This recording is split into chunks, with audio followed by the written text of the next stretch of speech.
Hi everyone! Welcome to the Empath Tarot, guys. Another love reading, timeless and general. Take what resonates na po. Maybe some part of the reading makaresonate kayo, some part of it hindi. Tingnan natin ngayon kung anong lessons in life and guidance ang ating mababatid for this reading. Mga aral sa buhay, pag-ibig, mga gabay, at kung ano pang connections na maaari kayo makaresonate. Okay, tignan po natin ni Spirit guys. Send me messages. Anong love connections, lessons in life, and guidance ang ating mababatid for this reading. Mga aral sa buhay, pag-ibig, mga gabay. Tignan po natin ngayon.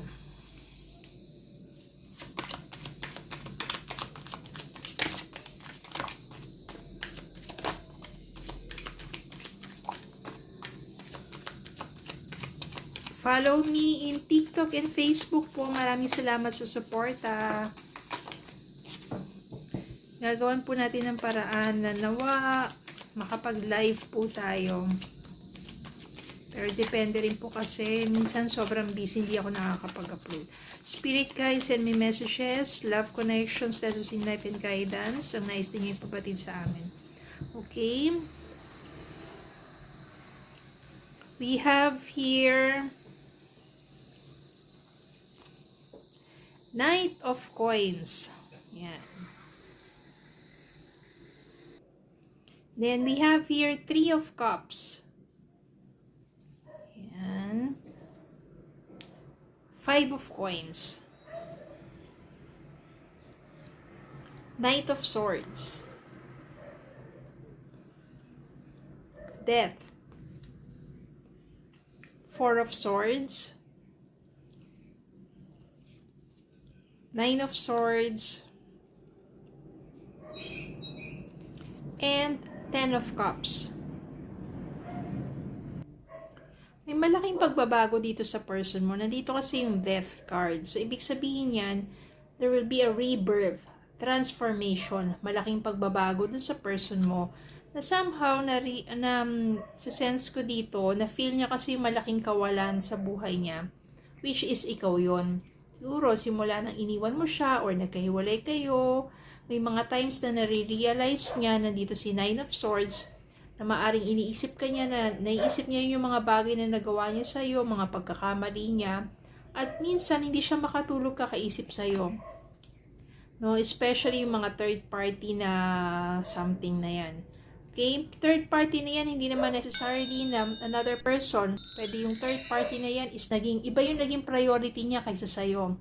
Kaya na taken for granted ka niya. Pero ngayon, since meron ng malaking transformation na pagbabago doon sa person mo, maaring mas nare-relax na siya. Ibig sabihin, hindi siya na masyado na stress pa.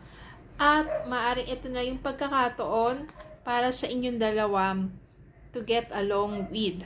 Ibig sabihin yan, mas gusto ng person mo, mas nag-mature na siya, mas gusto niya na ngayon ng isang stable na relationship, at mas malinaw na sa kanya yung thoughts and feelings niya about you, and yung mga bagay-bagay na na-realize pa niya sa pagkakahiwalay ninyong dalawa. Kaya maaari dito yung person mo, pwede siya mag-reach out sa'yo, sabihin niya yung mga thoughts niya about you, sa mga nagawa niya, pwedeng andon, maihayag niya lahat ng mga realizations niya kasi iba na yung goal ngayon ng person mo eh.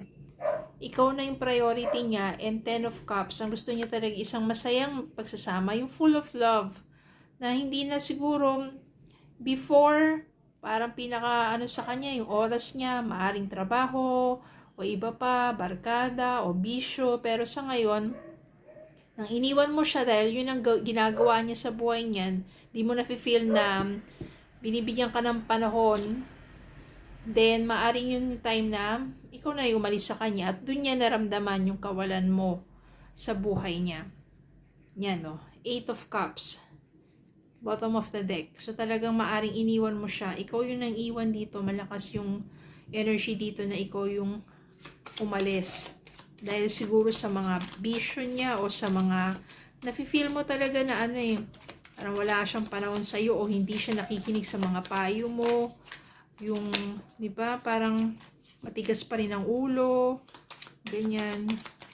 Eh di yun, nang iniwan mo, doon niya na-realize sa'yo. Nga tama yung sinasabi mo. Ayan, kaya nagkaroon dito ng death. Ibig sabihin dito, malaking pagbabago sa kanya. O, doon na siya namulat. Knight of Cups, lumabas yung Knight of Pentacles, Knight of Swords, Knight of Cups ngayon, and the Empress. Yan, you still care for this person, kaya naman maaring matuwa ka sa malaking pagbabago na nangyayari sa kanya ngayon. Since nandito si the Empress, you still care for this person, ibig sabihin, mahalaga pa rin siya sa'yo. Siguro yung mga panahon na yun na gusto mo siyang tulungan pero hindi niya tinutulungan yung sarili niya. Kaya, binabuti mo na alisan siya muna. For this person to realize yung mga pagkakamali niya at yung mga sinasabi mo sa kanya na hindi naman niya pinapakinggan. But then, yun na nga, na-realize na ng person mo na to, especially nang nawala ka sa buhay niya. And nandito pa rin yung feelings niya, yung thoughts niya, at saka yung kagustuhan niya na maging mas maayos kayong dalawa. Since you still care for this person, malakas ang possibility dito na maaari mo siyang balikan, lalo na kung nakita mo na sa kanya yung malaking pagbabago niya sa buhay. Okay? So, tingnan natin ang mga love message para sa inyo.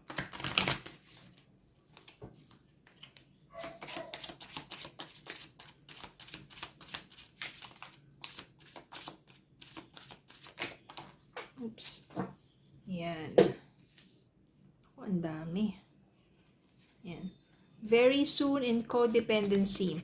Codependency, addictions are affecting your romantic life. Ayan, siguro naging codependent din siguro yung relationship ninyo before. Very soon. Clearly decide what you want so that it comes to you now. Very soon. Siguro yun yung talagang dalangin mo na magbago na tong taong to kasi you still care for this person and it will happen very soon. Okay? So, yun na nga yung maaring mga signs, especially when you see a big change dun sa person mo, yung magandang pagbabago para sa kanya, and realizing yung mga bagay na mas makakabuti para sa kanya at para sa inyong dalawa.